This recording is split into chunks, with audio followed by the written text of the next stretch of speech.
हाँ जी, good morning. Welcome to fast track batch. और आज हम प्रोसेस कॉस्टिंग शुरू करने जा रहे हैं। प्रोसेस कॉस्टिंग बेसिकली यहाँ पर भी हम मैन्युफैक्चरर की कॉस्टिंग कर रहे हैं और कॉस्ट शीट प्रिपेयर करेंगे एक तरीके से। बट यहाँ पर प्रोडक्शन करने में एक से ज्यादा प्रोसेसेस इन्वॉल्व होते हैं। तो प्रोसेस 1, प्रोसेस 2, प्रोसेस 3, इन सबके खर्चे जुड़ के प्रोडक्ट की टोटल कॉस्ट कैलकुलेट होती है। और ईच प्रोसेस की कॉस्ट कैलकुलेट करने के लिए हमें प्रोसेस अकाउंट बनाने पड़ते हैं। और प्रोसेस अकाउंट फर्स्ट प्रोसेस का बनता है, फिर प्रोसेस 2 का बनता है, फिर प्रोसेस 3 का बनता है। इस तरीके से टोटल करके कॉस्ट निकल जाती है। आपके मन में आएगा कि सर यहाँ पे अकाउंट क्यों बन रहे हैं? प्रोसेस नॉर्मली तो हम किसी चीज की कॉस्ट निकालने के लिए कॉस्ट शीट बनाते हैं, यहाँ अकाउंट क्यों बना रहे हैं? आप अकाउंट बना लो तभी सेम ही आंसर आएगा, अगर आप कॉस्ट शीट बना लोगे तब भी सेम ही आंसर आएगा। तो पहले हम बात करते हैं कि इन ऑर्गेनाइजेशंस में हम लोग प्रोसेस कॉस्टिंग का इस्तेमाल करते हैं। Process costing is a method apply to calculate the cost of product manufactured through number of processes. अगर एक प्रोडक्ट जब बहुत सारे प्रोसेसेस से पास ऑन होता है तो वहां पर हम लोग प्रोसेस कॉस्टिंग का इस्तेमाल करते हैं। वहां ये पॉसिबल नहीं होता कि एक जगह बैठ के हम सारे खर्चे जोड़ लेंगे, क्योंकि बहुत सारे प्रोसेसेस इन्वॉल्व होने की वजह से ईच प्रोसेस की कॉस्ट कैलकुलेट करनी पड़ती है। और सारे प्रोसेसेस की कॉस्ट जोड़ के हमारे पास उस प्रोडक्ट की टोटल फिनिश प्रोडक्ट की कॉस्ट आती है। Under process costing output of one process is input of subsequent process. एक प्रोसेस का आउटपुट अगले प्रोसेस का क्या होता है? इनपुट होता है। एग्जाम्पल जहां पर प्रोसेस कॉस्टिंग का इस्तेमाल होता है, कोकोनट ऑयल इंडस्ट्रीज है, वहां पर क्रशिंग प्रोसेस है, रिफाइनिंग प्रोसेस है, कास्टिंग एंड फिनिश्ड प्रोसेस है, प्रिंटिंग क्लॉथ मेकिंग फैक्ट्री है, वहां पे आपका स्पिनिंग प्रोसेस है। स्पिनिंग समझते हो ना? क्या होता है स्पिनिंग? चरखे से वो कॉटन से धागा निकालना स्पिनिंग प्रोसेस होता है। वीविंग होता है वो बुनना, ठीक है। और प्रिंटिंग प्रोसेस बाद में उसकी प्रिंटिंग की जाती है। तो 3 प्रोसेस इन्वॉल्व होते हैं। और भी बहुत सारी इंडस्ट्रीज हैं जहाँ पे प्रोसेस कॉस्टिंग लगती है। तो बड़ी मैन्युफैक्चरिंग जहां पर भी होगी ना, अगर आप देखोगे वहां हमेशा प्रोसेस कॉस्टिंग की एप्लीकेशन होगी, जहां पर भी बड़ी इंडस्ट्रीज होंगी। तो आप देखो प्रोसेस में क्या होता है, रॉ मटेरियल जाता है सबसे पहले प्रोसेस 1 में, और प्रोसेस 1 का जो माल बनता है वो उसके स्टॉक अकाउंट में चला जाता है।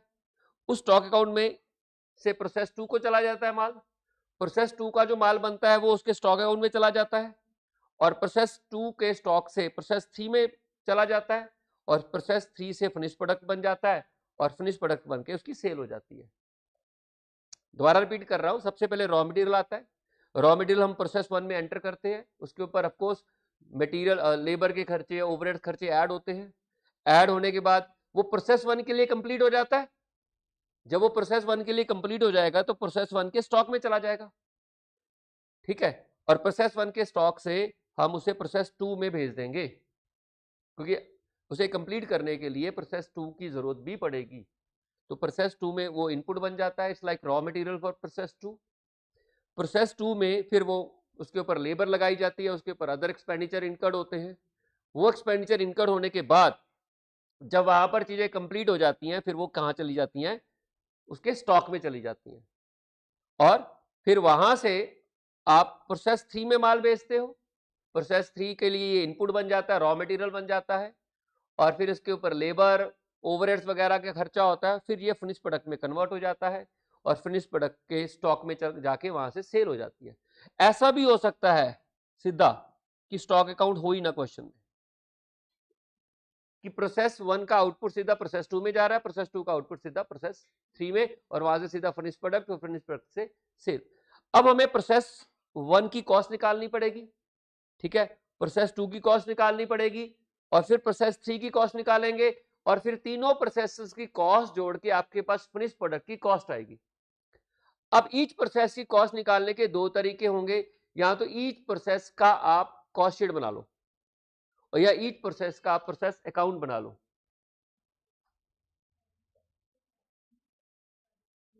साढ़े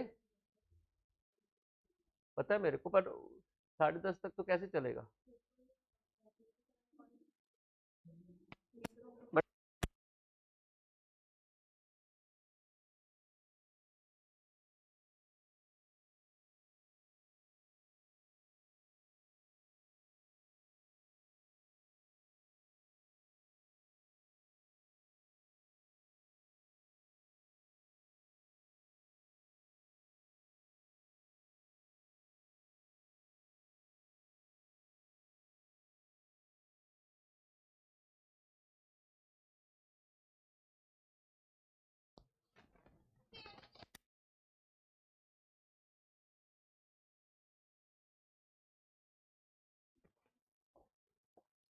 हाँ जी, तो आप प्रोसेस अकाउंट भी बना सकते हो और कॉस्ट शीट भी बना सकते हो फॉर ईच प्रोसेस, उसमें फर्क कोई नहीं है।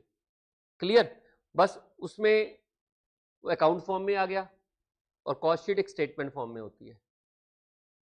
ज्यादातर अकाउंट बनते हैं, अकाउंट बनाने इजी होते हैं इसलिए बना लेते हैं। इंडस्ट्री में ये अकाउंट बनते हैं इसलिए हम लोग कॉस्ट निकालने के लिए अकाउंट बना रहे हैं। लेकिन अगर आप प्योर कॉस्टिंग की बात करोगे ना, तो यहाँ कॉस्ट शीट बननी चाहिए थी फॉर ईच प्रोसेस। तो प्रोसेस अकाउंट क्या है?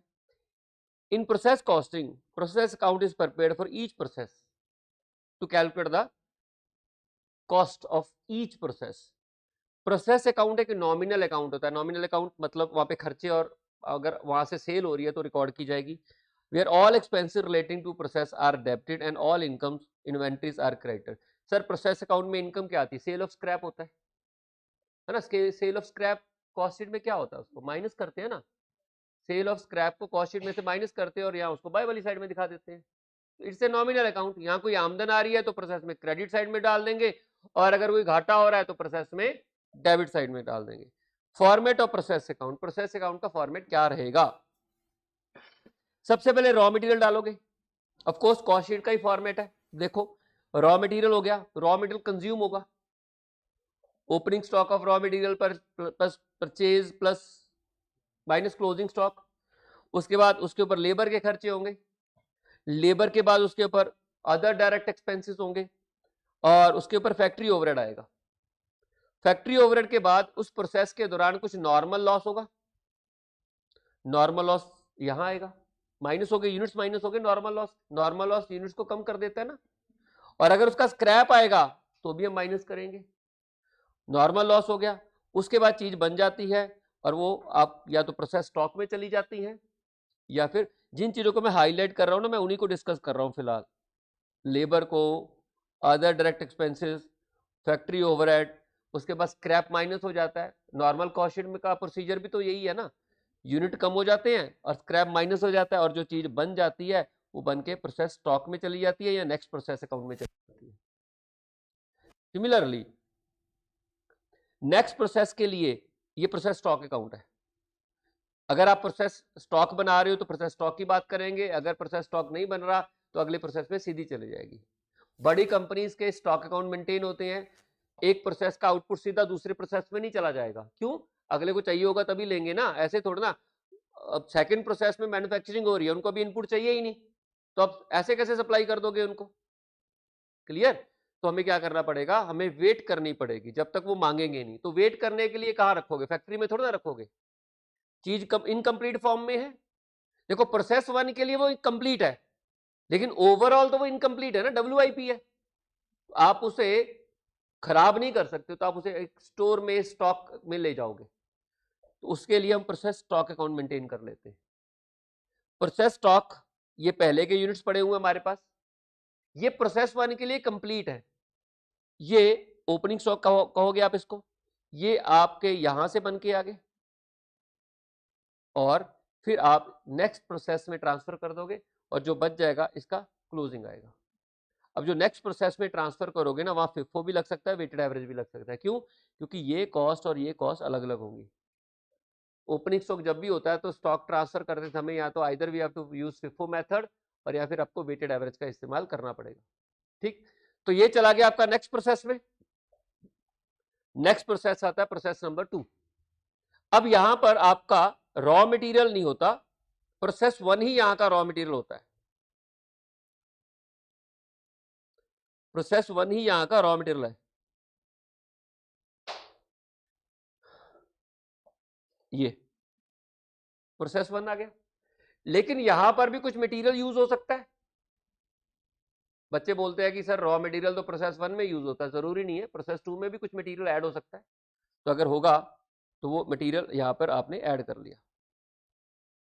ठीक, उसके बाद उसके ऊपर लेबर लगा दी, उसके ऊपर आपके डायरेक्ट एक्सपेंसेस हो गए, उसके ऊपर आपके फैक्ट्री के खर्चे हो गए, और अगर उसमें उस दौरान प्रोडक्शन में यहां पर भी तो स्क्रैप आ सकता है, तो स्क्रैप के यूनिट्स जो होंगे आपके माइनस हो जाएंगे।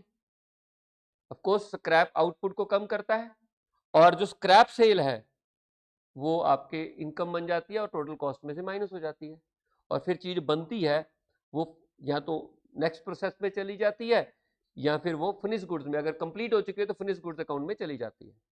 या प्रोसेस 3 भी होता है यहाँ पर, तो प्रोसेस 3 में चली जाएगी या फिनिश गुड्स में चली जाएगी। तो मानते हैं फॉर द सिंप्लिसिटी की 2 ही प्रोसेस है। कंप्लीट हो गया, कंप्लीट होने के बाद वो प्रोसेस चली जाती है फिनिश गुड्स में। फिनिश गुड्स अकाउंट बेसिकली वहां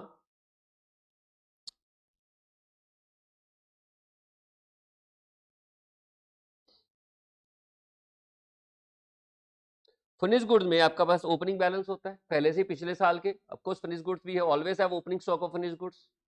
ये पहले के बने पड़े हैं जो पिछले साल बिके नहीं थे, ठीक है, और या पिछले पूरे कंप्लीट प्रोसेस में बिके नहीं थे, और ये उनकी वैल्यू थी, ये इस बार ऐड हो गए। ये जो नहीं बिके ये बिक गए। जब ये बिकेंगे तो कॉस्ट ऑफ गुड्स सोल्ड में चले जाएंगे। जब ये बिकेंगे तो कॉस्ट ऑफ गुड्स सोल्ड में चले जाएंगे ना। Cost of production plus opening stock minus closing stock is what you get is cost of goods sold. तो वही किया ना मैंने, नहीं समझे? आपके सारे प्रोसेसेस की कॉस्ट जोड़ के आपके पास कॉस्ट ऑफ प्रोडक्शन आ गई। कॉस्ट ऑफ प्रोडक्शन में क्या क्या चीजें होती है? मटेरियल होता है, लेबर होती है, फैक्ट्री ओवरहेड होते हैं, सारे तो जोड़ लिए, स्क्रैप माइनस कर दिया। दोनों प्रोसेसेस का मटेरियल जोड़ लिया, दोनों प्रोसेसेस की लेबर जोड़ ली, दोनों प्रोसेसेस के फैक्ट्री ओवरहेड जोड़ दिए, और उनमें से दोनों प्रोसेसेस का स्क्रैप था वो माइनस कर दिया। What we get is the cost of production. Cost of production करके फिनिश गुड्स बन गया वो। अब उसमें यहां पर फिर वो क्वालिटी कंट्रोल नहीं होता, होता भी होगा तो हमारे क्वेश्चनों में नहीं होगा, R&D का खर्चा वगैरह नहीं होगा, ठीक है। तो हम लोग कॉस्ट ऑफ गुड्स सोल्ड में लेंगे। कॉस्ट ऑफ गुड्स सोल्ड में हमारे पास, सॉरी, फिनिश गुड्स में चले गए। फिनिश गुड्स में हमारे पास पहले के गुड्स बने पड़े थे और ऐड हो गए। जो गुड्स नहीं बिके वो माइनस हो गए, बाकी आपके कॉस्ट ऑफ गुड्स सोल्ड में चले गए। तो ये कॉस्ट ऑफ गुड्स सोल्ड है। यहां पर हम लोगों ने बाकी ये खर्चे ऐड किए। अब इनसे रिकवरी, एडमिनिस्ट्रेशन के, सेलिंग के खर्चे तो रिकवर करने हैं, तो हमने यहां पर क्या जोड़े? ऑफिस के और एडमिनिस्ट्रेशन के खर्चे जोड़ दिए। अब देखो हम कॉस्ट शीट तो बना रहे हैं। The thing is that account form में बन रही है। अगर हमें कॉस्ट शीट बनानी होती तो भी तो ऐसे ही बनाते हैं ना, वही चीज कर रहे हैं। और फिर सेलिंग और डिस्ट्रीब्यूशन के खर्चे जोड़ दिए और ये बन गई कॉस्ट ऑफ सेल। क्लियर है? This is how we treat. और अगर आप इसको सम अप करोगे ना तो बेसिकली कॉस्ट शीट का ही फॉर्मेट है। तीनों प्रोसेसेस के खर्चे जोड़ लो, मटेरियल आ गया डायरेक्ट। तीनों प्रोसेसेस की लेबर जोड़ दो, लेबर आ गई डायरेक्ट। तीनों प्रोसेसेस के फैक्ट्री ओवरहेड जोड़ दो, वो आ गया। माइनस कर दो आपका स्क्रैप, और जो कंप्लीट यूनिट नहीं है WIP में से वो माइनस कर दो, आपकी कॉस्ट ऑफ प्रोडक्शन आ जाएगी। उसमें आपने opening stock of finish good जोड़ लिया, क्लोजिंग माइनस कर दिया, कॉस्ट ऑफ गुड सोल्ड आ गया, और कॉस्ट ऑफ गुड सोल्ड में आपने एडमिनिस्ट्रेशन और सेलिंग और डिस्ट्रीब्यूशन के खर्चे ऐड कर दिए, तो आपके पास क्या आ गया? कॉस्ट ऑफ सेल आ गया। फिर ऑटोमेटिकली आप उसे सेल करोगे तो आपके पूरे प्रोसेस का प्रॉफिट आ जाएगा, ठीक है। बट यहां पर आपने क्या करना है? उसे अकाउंट फॉर्म में बनाना है। क्वेश्चंस में जो आपको पेपर आते हैं ना, उसमें आपको प्रोसेस अकाउंट ही बनाने को बोलते हैं, आगे जाते ही नहीं है। प्रोसेस 1 बनाएंगे, प्रोसेस 2 बनाएंगे, दैट्स इट। कॉस्ट कैलकुलेट करने को बोलेंगे, वो आगे पूरी कॉस्ट पूरी सेल तक प्रॉफिट निकालने को नहीं बोलते हैं। अब इसमें खास बात क्या होती है? इसमें 3 चीजें खास होती हैं। नॉर्मल लॉस होता है, एबनॉर्मल लॉस होता है और एबनॉर्मल गेन होता है। नॉर्मल लॉस, एबनॉर्मल लॉस और गेन, ये हम पहले भी कॉस्ट शीट में भी आ सकते हैं, बट वहां पर उन्होंने दिया नहीं है। इस चैप्टर में स्पेसिफिकली आपको एबनॉर्मल गेन और एबनॉर्मल लॉस की वैल्यू निकालने को सिखाया जाएगा।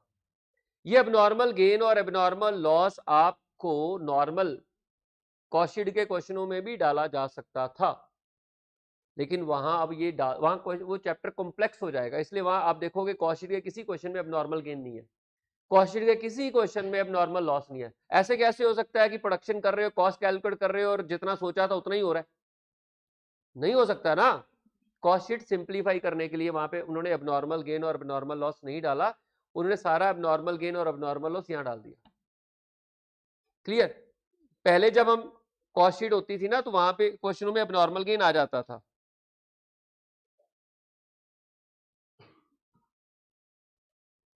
क्लियर?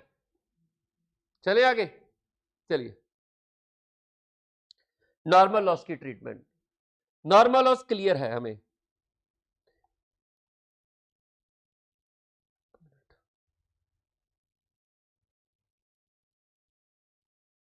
ये मैंने ना आपको पीएनएल कॉस्टिंग पीएनएल बना के दिखाया है, एक मिनट।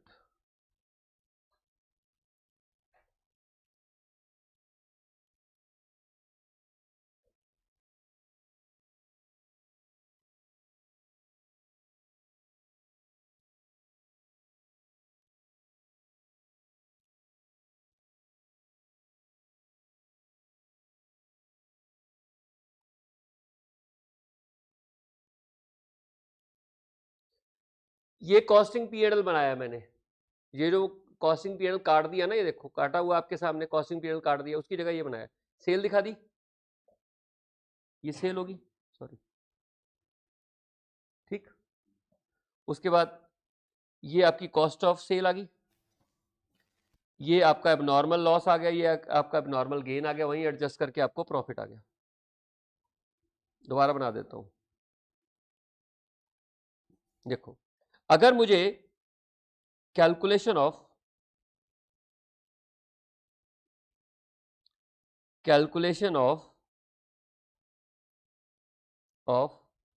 नेट प्रॉफिट और loss in process costing,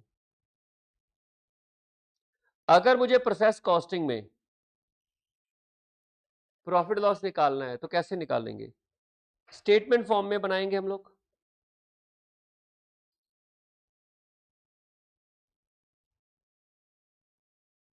particular, यहां आएगा सेल, इतने का वो बिकेगा, इसमें से सबसे पहले हम माइनस करेंगे कॉस्ट ऑफ सेल।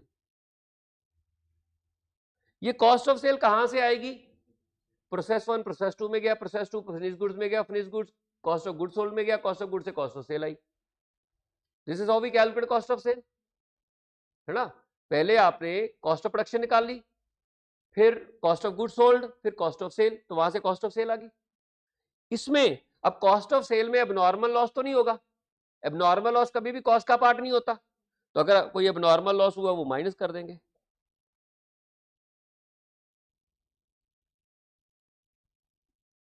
और सिमिलरली प्रोडक्शन के दौरान कोई गेन भी तो हो सकता है, तो गेन भी कॉस्ट शीट का पार्ट नहीं होता, उसको हम अलग निकाल लेते हैं, तो अगर कोई गेन हुआ तो वहां यहां एडजस्ट हो जाएगा।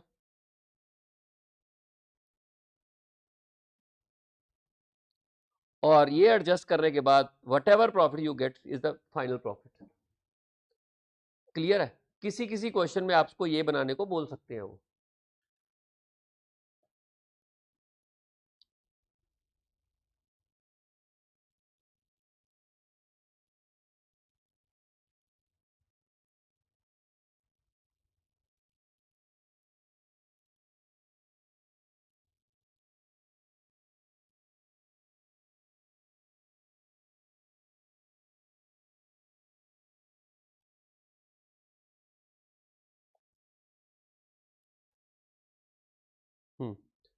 क्लियर है? अब हम बात करेंगे एबनॉर्मल लॉस, एबनॉर्मल गेन या नॉर्मल लॉस की ट्रीटमेंट की, जो कि प्रोसेस में होती है।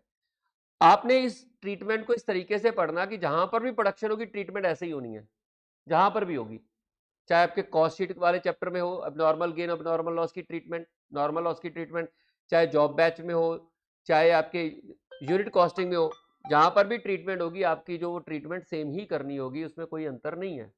बट यहाँ पर आपको वो सिखाई गई है ट्रीटमेंट, तो आइए समझते हैं क्या ट्रीटमेंट करनी है आपने।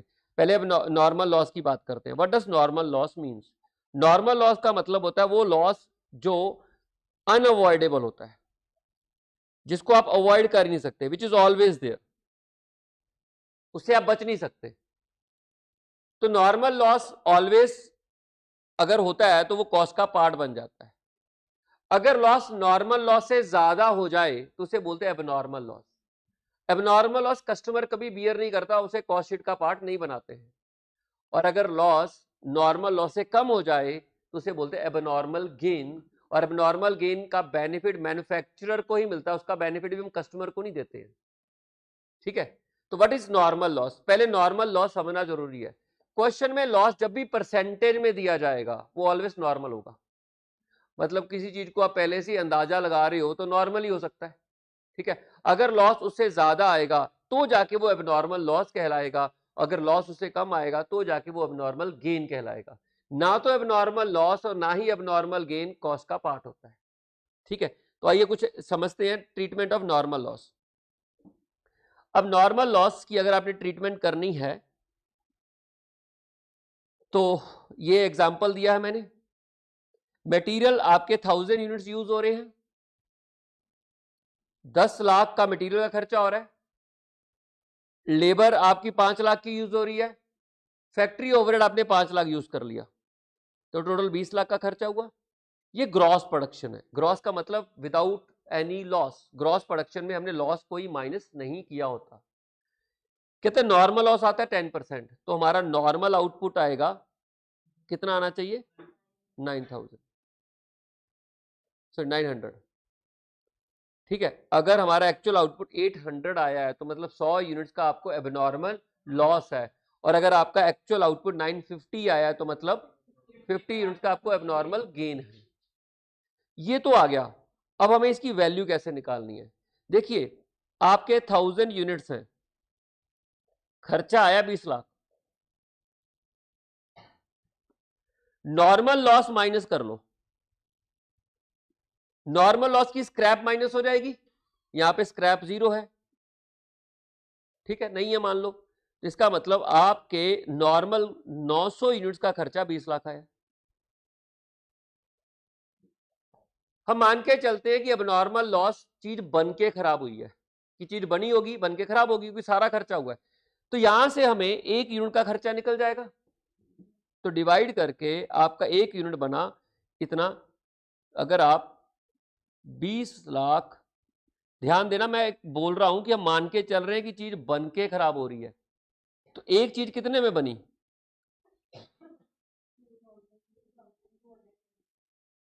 तो आपके यूनिट्स कितने खराब हुए,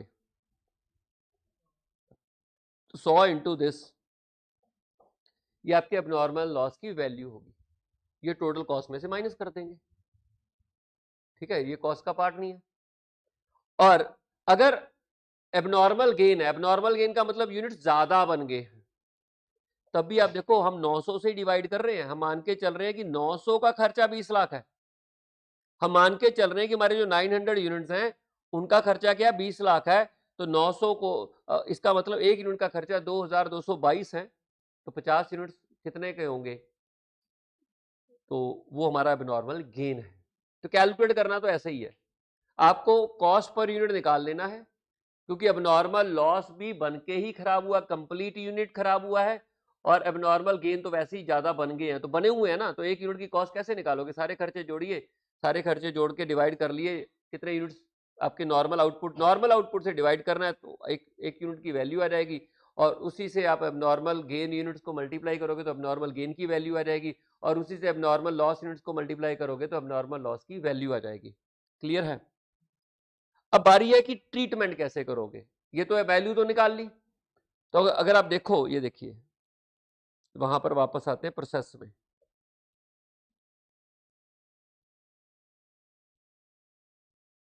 ये अगर आपको एबनॉर्मल लॉस हुआ है तो माइनस हो गया।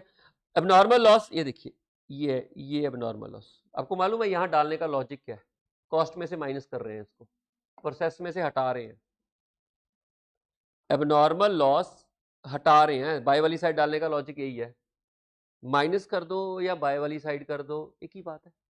जब आप इस एबनॉर्मल लॉस यूनिट्स को भी और एबनॉर्मल लॉस अमाउंट को भी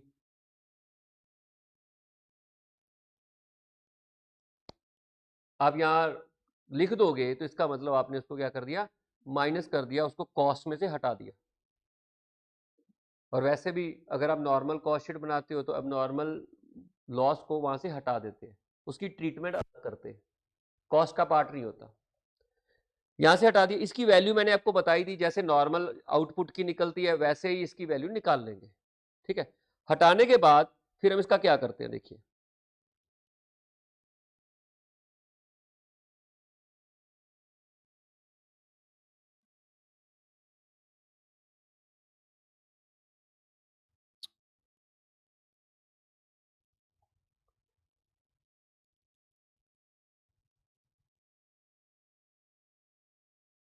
ये रहा। हटाने के बाद वहां से हम इसको यहां ले आते हैं कि प्रोसेस अकाउंट में कितने यूनिट्स, एबनॉर्मल लॉस अकाउंट बना लिया। एबनॉर्मल लॉस में इतने यूनिट का एबनॉर्मल लॉस हुआ, इसकी इतनी वैल्यू। अब इसका अगर ये खराब हुआ तो सेल ऑफ स्क्रैप भी होगा, तो इतने का स्क्रैप बिक गया, जो बचा ये हमारा लॉस है, ये हम पीएल में ले जाते हैं। कस्टमर नहीं इसको बियर कर रहा।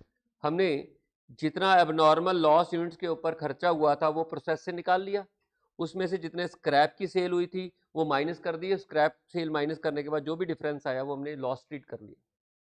क्लियर है। दूसरी तरफ एबनॉर्मल गेन की ट्रीटमेंट क्या होती है? एबनॉर्मल गेन की ट्रीटमेंट, ये देखो प्रोसेस, मटेरियल था, लेबर था, ओवरहेड था, नॉर्मल लॉस माइनस कर दिया, ये आपका एबनॉर्मल लॉस है, यहां से वैल्यू निकाल के यहां ले आए, हटा दिया और हटा के उसको सेपरेट ट्रीट कर दिया, और बाद में वहां से जो एबनॉर्मल लॉस या गेन आया उसको हम कॉस्टिंग पीएनएल में ले गए। दूसरी चीज होती है कि हमारे पास एबनॉर्मल गेन। एबनॉर्मल गेन की ट्रीटमेंट क्या करोगे? सिंपल है, देखो एबनॉर्मल गेन प्रोसेस में कहां ट्रीट किया गया, ये रहा।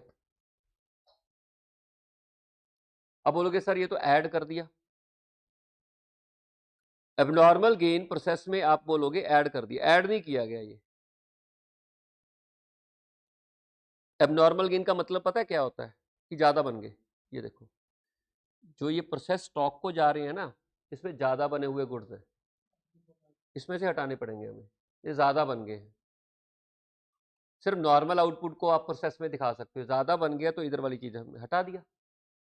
आपके बनने चाहिए थे 900, ये बन के 950, यहाँ 50 गुड्स दिखा दिए, तो नेट इफेक्ट कितना आ गया? 900 का ही आ गया ना, तो 900 ही दिखाने हैं। तो अगर बाय वाली साइड आप स्टॉक में 950 भेज रहे हो तो कॉस्ट तो 900 की लेनी है ना हमने। प्रोसेस में कॉस्ट हमेशा 900 की आएगी, यानी कि नॉर्मल आउटपुट की आएगी। तो पूरे हो गए। ये 950 की वैल्यू है, या 50 की वैल्यू मैंने अलग से दिखा दी, तो ऑटोमेटिकली ये जो कॉस्ट है ये 900 की रहेगी, जो अल्टीमेटली फाइनल है ये 900 की रहेगी।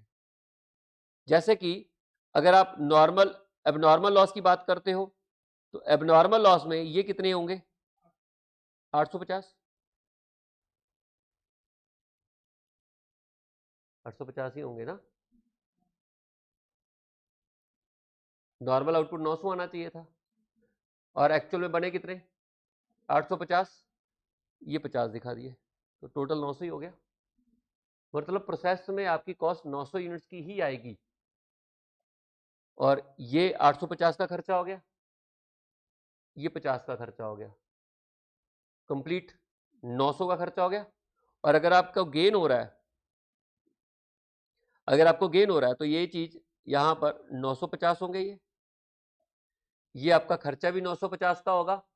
यहां आपने 50 का खर्चा डाल दिया, और ये 50 यूनिट डाल दिया और 50 का खर्चा डाल दिया, तो अल्टीमेटली प्रोसेस में तो आप देखोगे सिर्फ 900 यूनिट्स ही आएंगे ऑलवेज।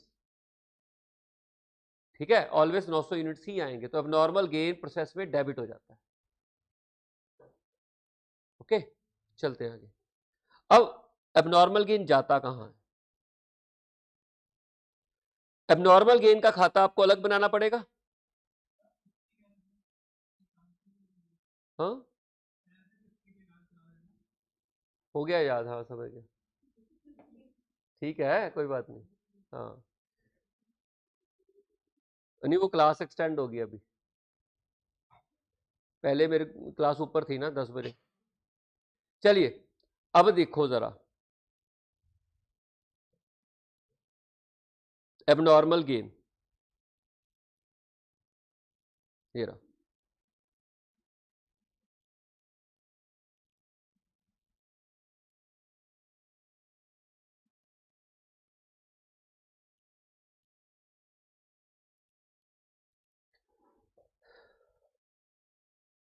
देखिए ये आपका प्रोसेस दिखाया है, मटेरियल हो गया, लेबर होगी, फैक्ट्री ओवरहेड हो गई, नॉर्मल लॉस हो गया, स्क्रैप वैल्यू होगी। नेक्स्ट प्रोसेस में इतने जा रहे हैं, ये 950 आ गए, आपको 50 यूनिट ज्यादा बन के यहां लेने पड़े, ये 950 की वैल्यू आ गई, हमने 1 यूनिट की वैल्यू निकाल ली, तो ये एबनॉर्मल गेन की वैल्यू आ गई। एबनॉर्मल गेन को उठा के हम लोग यहां पर ले आए। ठीक है, सॉरी नीचे नीचे चलेंगे, यहाँ ले आए, यहाँ आ गया, ये अब नॉर्मल गेन होगा। आप बोलोगे सर ये तो गेन हो गया, सारा पीएनएल में ले जाते हैं। अब नॉर्मल गेन में आपको सारा गेन नहीं होता, मैं आपको बता रहा हूं, देखो आपने इनपुट है आपका, यहां करते हैं,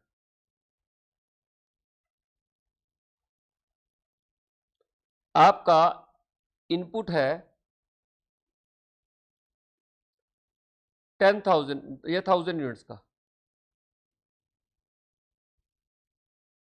नॉर्मल लॉस है 10%।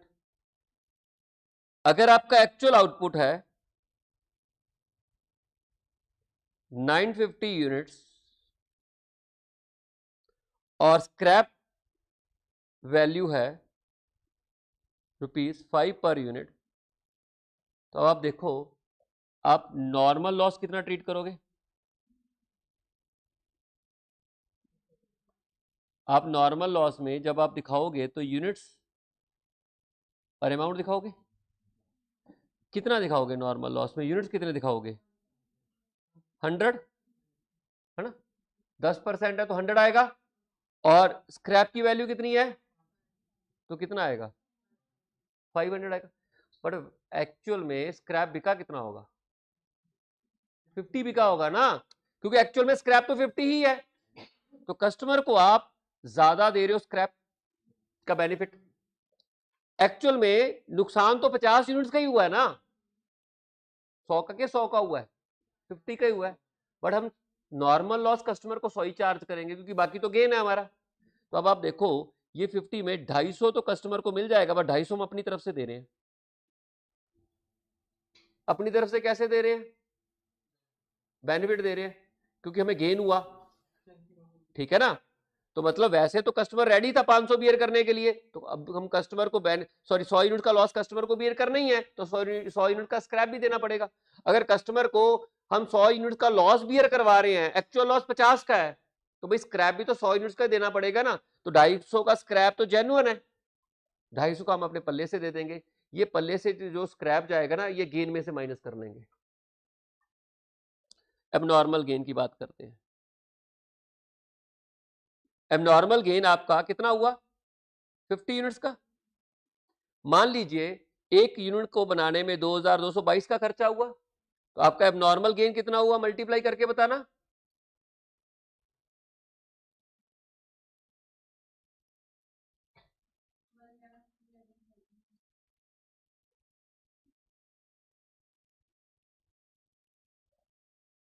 हाँ जी बताइए।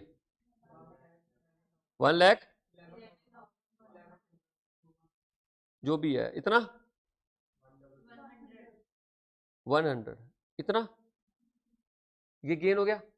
इसमें से हमने नॉर्मल लॉस का स्क्रैप दे दिया 250, तो हमारा एबनॉर्मल गेन माइनस करके आएगा, कितना आएगा?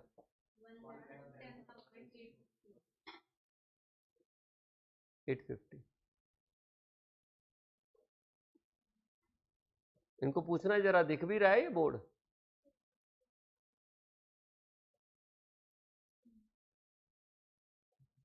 तो बैठे क्यों हो?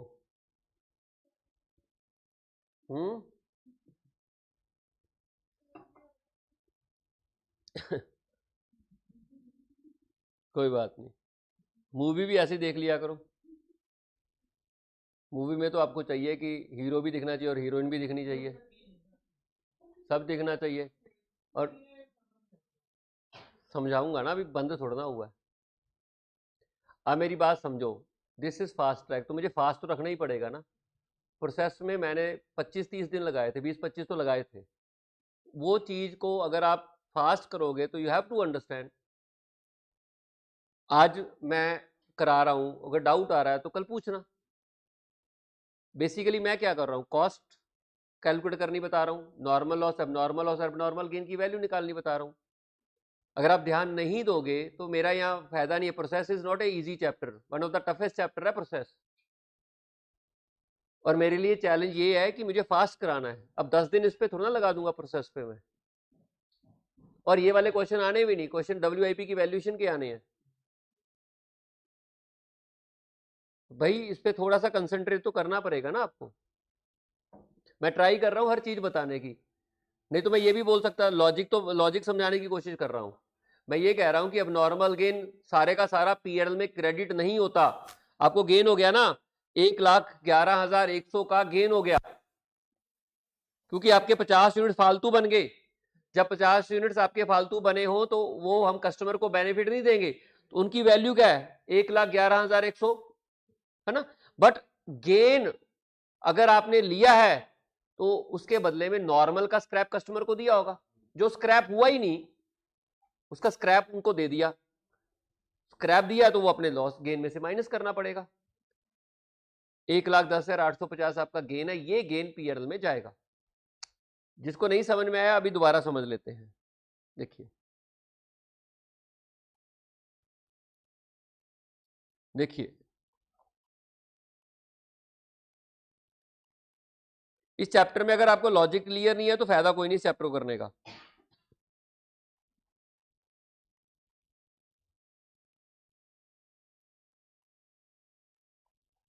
इसलिए मैं बुक से नहीं पढ़ा रहा हूं, बुक्स में तो बड़ी उलझन हो जाएगी आपको।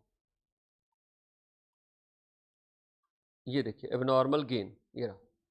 अब डिस्कस करते हैं एबनॉर्मल गेन को।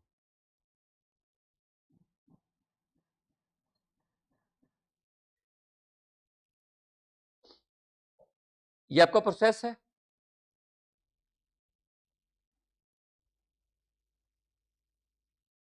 देखिए मटेरियल डाला, लेबर ने काम किया, फैक्ट्री ओवरहेड हो गया, चीज बन गई, लेकिन चीज बन के आपको ज्यादा बन गई। अब नॉर्मल गेन आ गया।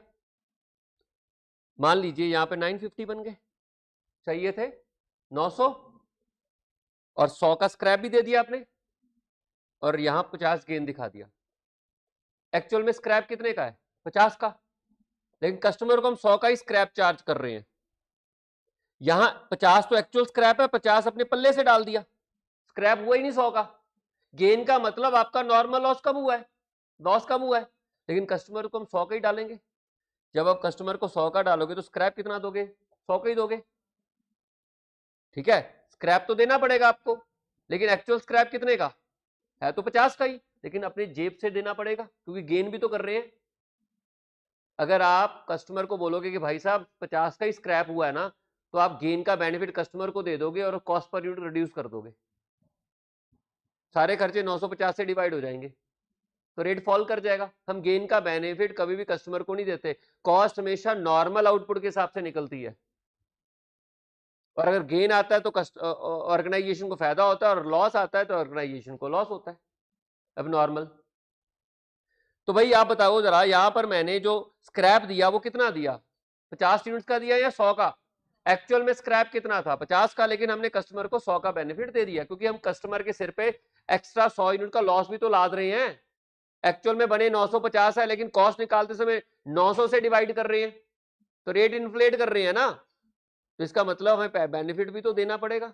स्क्रैप का बेनिफिट दे दिया हमने। अब ये स्क्रैप का बेनिफिट आइए देखिए, ये प्रोसेस आ गया यहां से यूनिट्स। नॉर्मल लॉस का वैसे खाता नहीं बनता, बट चलो मैंने बना दिया, नॉर्मल लॉस आ गई।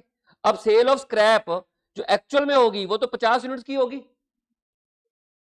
यहां पर मान लीजिए हमने 5 रुपए के हिसाब से स्क्रैप दे दिया, 100 इंटू 5, तो यहां आ गया 500। जो स्क्रैप का बेनिफिट है वो 500 हो गया, कस्टमर को कॉस्ट में से माइनस किया, लेकिन एक्चुअल में जो स्क्रैप तो 250 का ही बिक पाएगा ना। एक्चुअल में लॉस यूनिट्स तो 50 ही हुए हैं, धक्के से स्क्रैप कैसे 100 यूनिट्स बना दोगे, तो 50 यूनिट का स्क्रैप अपने पल्ले से दे दिया।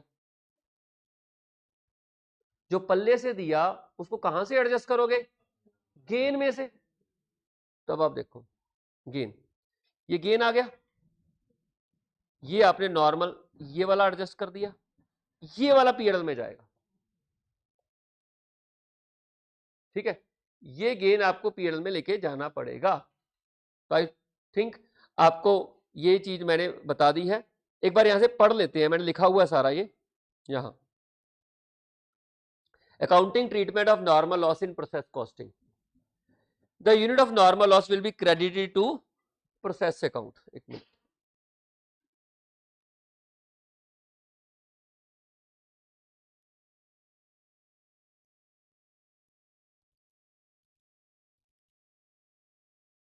मैं 2 मिनट बाद कंटिन्यू कर रहा हूं, तब तक पढ़ लो, अभी आ रहा हूं।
चलिए देखिए, पहला पॉइंट है नॉर्मल लॉस में, the unit of normal loss will be credited to process account, वो आपको मालूम है। In case of normal loss units, some realizable value, if they have some realizable value, then same will be credited to process account. Actual realisable value matter नहीं करती है। Actual में आपने उसको, कस्टमर को आपने स्क्रैप का बेनिफिट देना ही है, चाहे आप उसे एक्चुअल में बेचो ना बेचो। जिसका स्क्रैप हो सकता है, अगर आप उसे नहीं बेच रहे तो आपका लॉस है। कस्टमर को आप ये नहीं कह सकते हो स्क्रैप तो बेचा ही नहीं, आपको उसको क्रेडिट देना पड़ेगा, ठीक है, क्योंकि वो आपकी जिम्मेवारी है ना। अगर आप उसको स्क्रैप कस्टमर को बेनिफिट दे रहे हो और बाद में आप उसे नहीं बेच पा रहे या कम प्राइस पे बेच पा रहे हो, तो आप वो लॉस आप बियर करोगे, कस्टमर उस लॉस को बियर नहीं करेगा। इन case of normal loss, if they have some realizable value, then the same will be credited to process account. And if normal loss units have some disposable cost, then the cost of same will be debited to process account. मतलब अगर आप ऐसा normal loss करते हो कि जिसको dispose of करना पड़ता है, दवाइयों से रिलेटेड है, उसकी फीस भरनी पड़ती है, उसको स्क्रैप को डिस्पोज, वो बिकता नहीं है, उसको डंप करना पड़ता है कहीं पर जमीन में, उसकी कॉस्ट सरकार को फीस देनी पड़ती है। अगर नॉर्मल लॉस स्क्रैप को डिस्पोज ऑफ करने का कोई खर्चा है तो वो आपकी कॉस्ट में ऐड हो जाएगा। वैसे आपको क्वेश्चन में ऐसा नहीं मिलेगा, ठीक है। अब देखो, if actual realisation of scrap is more than normal, तो वो आपका बेनिफिट है, और अगर लेस है तो आपका नुकसान है। किसका? ऑर्गेनाइजेशन का बेनिफिट, ऑर्गेनाइजेशन का नुकसान। If actual realization of scrap is more than normal realizable value or less than normal realizable value, the difference will be transferred to costing P&L. अगर आप महंगा बेच रहे हो स्क्रैप तो बेनिफिट आप ले जाना, और अगर आप स्क्रैप नॉर्मल से कम बेच रहे हो तो नुकसान आपका। क्लियर? उसके बाद आता है एबनॉर्मल लॉस।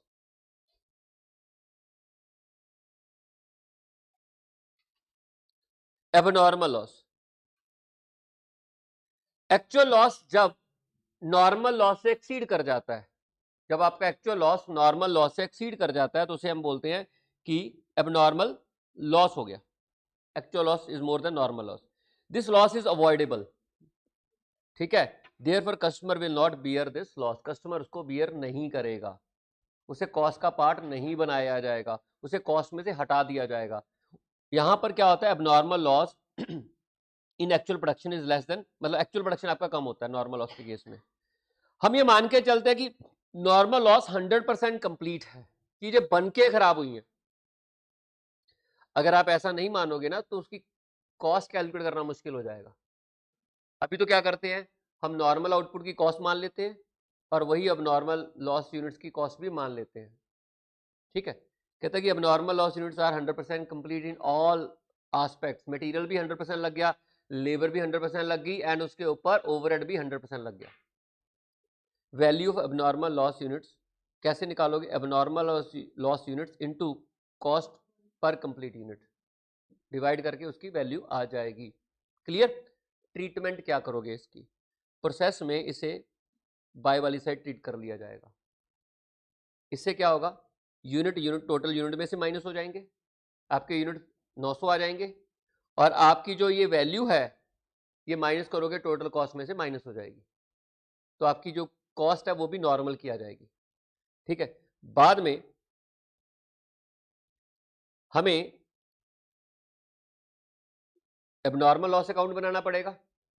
ये हमारा एबनॉर्मल लॉस हुआ, अब एबनॉर्मल लॉस का अगर कोई स्क्रैप है तो माइनस कर देंगे, वो बेच देंगे, और जो बचेगा वो आप अपने कॉस्टिंग पीएनएल में ले जाओगे। ये देखिए कॉस्टिंग पीएनएल में मैंने आपको यहाँ दिखाया है, ये देखिए एबनॉर्मल लॉस, वो जो आएगा यहाँ आ जाएगा, ठीक। उसके बाद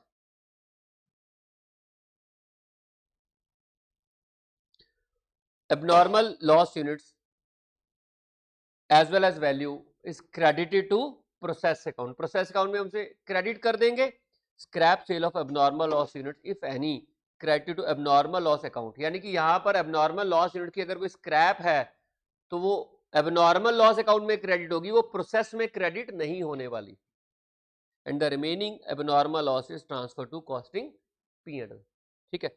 note, scrap value abnormal loss unit is not credited to process account but it is credited to abnormal loss account. Clear है। नेक्स्ट हम पढ़ते हैं एबनॉर्मल गेन के बारे में।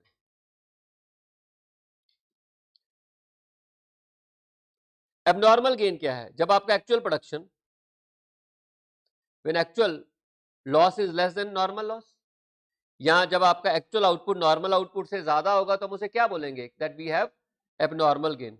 Abnormal gain is result of efficiency of organisation, आप ज्यादा efficient होते हो इसलिए ज्यादा बना लिया, and therefore no credit is given to customer, and also it is not regular. अगर आप रेगुलरली काम कर रहे हो तो फिर automatically normal loss abnormal gain खत्म कर देंगे, उसे नॉर्मल लॉस को 10 से 5% कर देंगे, ठीक है।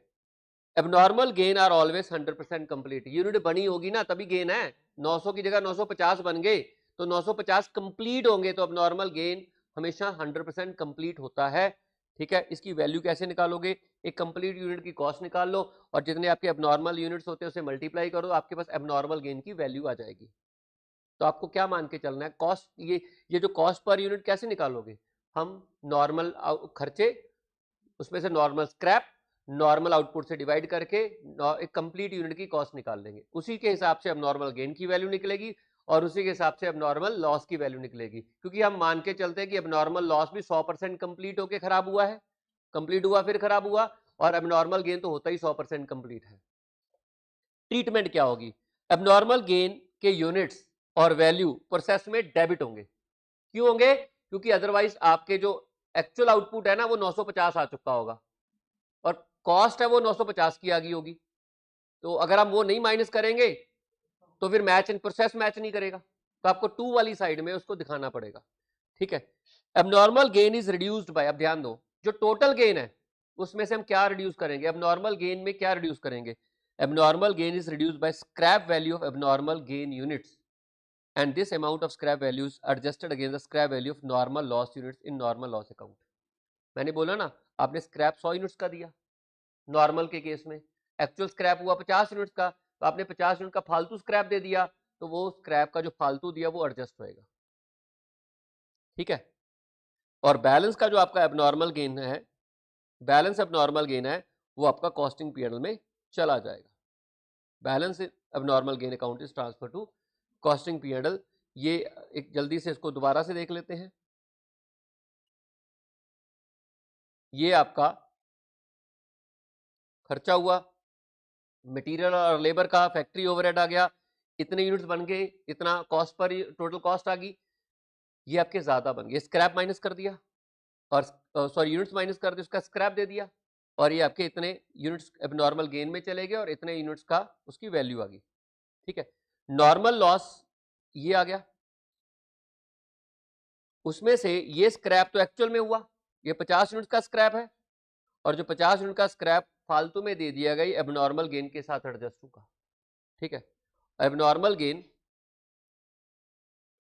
आपका ये प्रोसेस है, उसमें से आपका ये हमने नॉर्मल लॉस को बेनिफिट दे दिया, कस्टमर को बेनिफिट दे दिया और बाकी का आपका एबनॉर्मल गेन है और एबनॉर्मल गेन आपके कॉस्टिंग पीएनएल में चला जाएगा। यहां पर देखिए हमने कॉस्टिंग पीएनएल में से दिखाया है। Clear? Normal loss is always given in percentage and always calculated on the unit introduced in the process. Sometimes normal loss units involve two type of units, units that have scrap value, units that don't have scrap value. In process account, if the process accounts are responsibility center, then each process account may sell their output directly to the market and record the profit in the process account.